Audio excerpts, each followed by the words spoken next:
کامیاب ہے جو ہر پہلو پہ نظر رکھے. آ گئے کہنے لگے قبلہ یہ بات جو پڑھی, زمین دے دی امباڑے کو, قبرستان دے دیا, مسجد دے دی, اس زمانے میں زمینیں تھیں اس لیے دے دی. بھئی ہے بات سچ ہے, اس زمانے میں زمینیں تھیں وقف کر دی امباڑوں کے لیے. اس زمانے میں زمینیں تھیں, نوجوانوں تمہارے لیے پڑھ رہا ہوں, زمینیں تھیں وقف کر دی قبرستان کے لیے. اس زمانے میں زمینیں تھیں وقف کر دی مسجد کے لیے. آج ہمارے پاس زمینیں نہیں ہیں. جو خود انسان 50 گز کے گھر میں 10 آدمی رہتے ہو وہ ادا خانوں کو کہاں سے دیں گے؟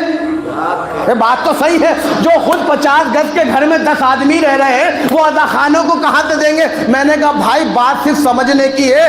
ان کے پاس جو تھا انہوں نے دے دیا, تمہارے پاس جو ہے وہ تم دے دو. ہائے سلامت نے مولا زندگی کیا کرے. ان کے پاس جو تھا انہوں نے وہ دے دیا. کہنے لگے قبلہ ہمارے پاس کیا ہے؟ میں نے کہا تمہارے پاس ایک ایسی چیز ہے جو تم سے کوئی نہیں لے سکتا. کہنے لگے وہ کیا ہے؟ میں نے کہا وہ ہے آپ کا وجود. نہیں بات نہیں پہنچی ابھی بھی.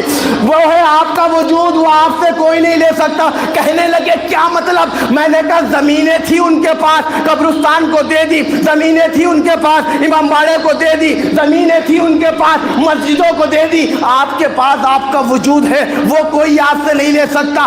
آپ سب یہاں سے وہاں تک, وہاں سے یہاں تک جتنا بھی مجمع ہے آج اس فرش اعضا سے یہ عہد کر کے اٹھے مولا ہمارے پاس کچھ نہیں ہے مگر ہمارا وجود ہے. ہم اپنے وجود کو وقف کرتے ہیں آپ کے لیے اور اہل بیت کے لیے. مولا یہ ہاتھ ہمارا ہوگا مگر ملے گا اسی سے جس سے آپ چاہتے ہیں. مولا زبان ہماری ہوگی مگر بولے گی وہی جو آپ چاہتے ہیں. مولا کان ہمارے ہوں گے مگر سنیں گے وہی جو آپ چاہتے ہیں. مولا جسم ہمارا ہوگا, حکومت آپ کی ہوگی.